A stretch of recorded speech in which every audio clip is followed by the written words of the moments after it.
بسم اللہ الرحمن الرحیم۔ سامعین و ناظرین، عبدالرحمن سلفی کی امام موسیٰ کاظم علیہ الصلاۃ والسلام، امام نقی علیہ الصلاۃ والسلام، امام تقی علیہ الصلاۃ والسلام، امام حسن عسکری علیہ الصلاۃ والسلام اور ان کی زوجہ عالیہ کی شان میں گستاخی کے جواب میں غیر شیعہ کتب سے روایات آپ کو دکھائی گئی تھیں۔ اس سلسلہ کو جاری رکھتے ہوئے مزید روایات آپ کے سامنے پیش کی جا رہی ہیں۔ سامعین و ناظرین، اب میں آپ کے سامنے کتاب الصواعق محرقہ سے حوالہ پیش کرنے لگا ہوں، جس کا ترجمہ اختر فتح پوری نے کیا ہے اور اسے شبیر برادرز اردو بازار لاہور نے چھاپا ہے۔ اس کے صفحہ 674 پہ لکھا ہے کہ ہارون رشید نے امام موسیٰ کاظم علیہ الصلاۃ والسلام سے دریافت کیا کہ آپ اپنے آپ کو ذریت رسول کیسے کہتے ہیں، حالانکہ آپ حضرت علی کی اولاد ہیں۔ تو آپ نے یہ آیت پڑھی، وَمِن ذُرِّيَّتِهِ داؤد وسلیمان،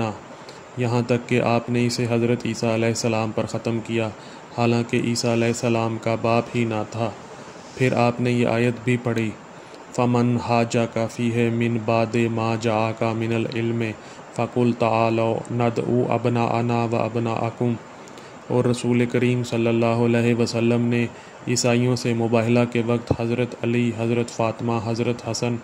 اور حضرت حسین کے سوا کسی کو نہیں بلایا، بس حضرت حسن اور حضرت حسین دونوں بیٹے ہوئے۔ سامعین و ناظرین، ہارون رشید کا امام موسیٰ کاظم علیہ الصلاۃ والسلام سے پوچھنا کہ آپ اپنے آپ کو اولاد رسول کیوں کہتے ہیں، یہ روایت غیر شیعہ کتاب احسن القصص جلد 4 صفحہ 295 اور 294 میں سید علی فکری، جو کہ غیر شیعہ مصنف ہیں، انہوں نے بھی نقل کی ہے۔ یہ کتاب مصر سے چھپی ہے اور اس کتاب کے صفحہ نمبر 293 پہ لکھا ہے کہ موسیٰ بن جعفر صادق کے القابات بہت زیادہ ہیں، لیکن سب سے زیادہ مشہور لقب کاظم ہے، پھر صابر یعنی صبر کرنے والا، اور صالح یعنی نیک، اور امین یعنی امانت دار ہیں۔ اور ان کا لقب کاظم اس لیے ہے کیونکہ وہ اپنے غصہ کو بہت زیادہ برداشت کرنے والے ہیں، اور لکھا ہے کہ ان کی انگوٹھی پر لکھا ہوا ہے الملک للہ وحدہ، یعنی بادشاہی واحد احد اللہ کے لیے ہے۔ اور اسی کتاب کے صفحہ 294 میں لکھا ہے کہ امام موسیٰ بن جعفر علیہ الصلاۃ والسلام اپنے زمانے کے سب سے عبادت گزار انسان تھے، اور آپ کو آپ کے معتدین آپ کے حد سے زیادہ غصہ کو پی جانے برداشت کرنے کی وجہ سے کاظم کے لقب سے بلایا کرتے تھے، اور آپ اہل عراق کے نزدیک باب الحوائج یعنی حاجتوں کو پورا کرنے والے دروازہ کے نام سے معروف تھے، کیونکہ آپ کے توسل سے دعا مانگنے سے دعائیں قبول ہوتی ہیں۔ سامعین و ناظرین، ابن حجر مکی نے اپنی کتاب صواعق محرقہ میں باب موسیٰ کاظم صفحہ 674 میں آپ کی عجیب و غریب کرامات کے ذیل میں ایک روایت پیش کی ہے۔ لکھتا ہے کہ ابن جوزی اور رام ہرمزی وغیرہ نے شقیق بلخی سے بیان کیا ہے کہ میں 149 ہجری میں حج کے ارادہ سے نکلا تو میں نے آپ کو قادسیہ میں لوگوں سے الگ تھلگ دیکھا،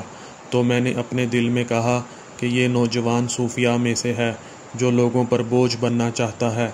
میں اس کے پاس جا کر اسے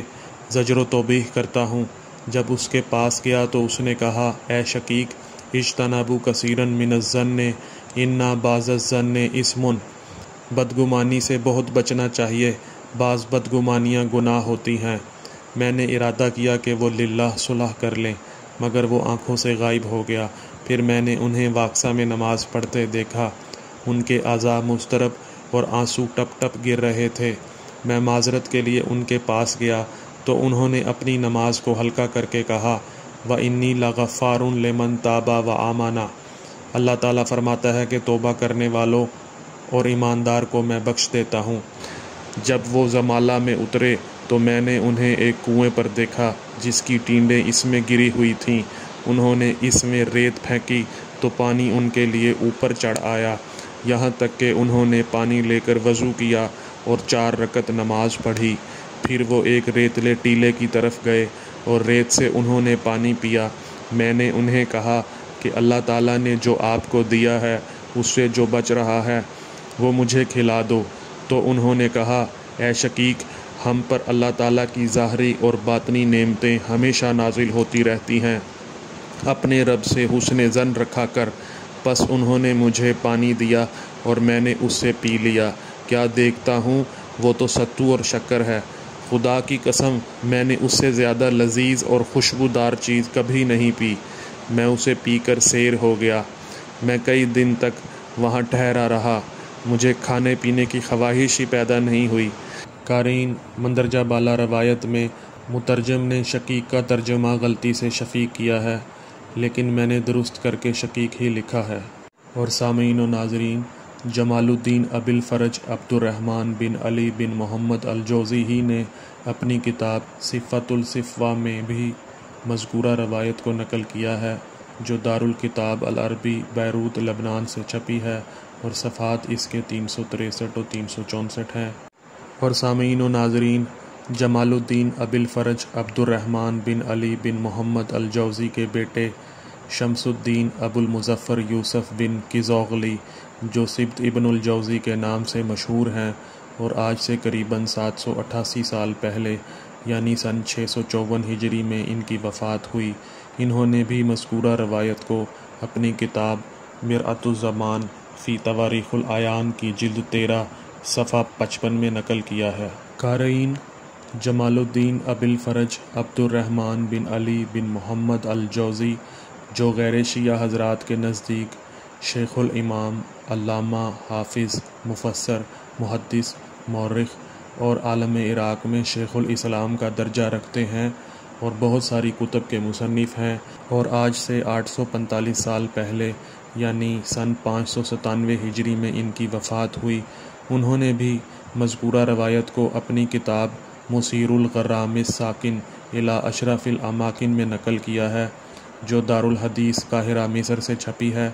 صفحات اس کے 402 اور 403 ہیں، اور اس کے اندر بھی شفیق نہیں بلکہ شقیق لکھا ہے۔ سامعین و ناظرین، مندرجہ بالا روایت میں مترجم نے شقیق کا ترجمہ غلطی سے شفیق کیا ہے، لیکن میں نے درست کر کے شقیق ہی پڑھا اور لکھا ہے۔ مندرجہ بالا روایت سے ثابت ہو گیا کہ وارث قرآن، حافظ قرآن، اہل الذکر، راسخون فی العلم،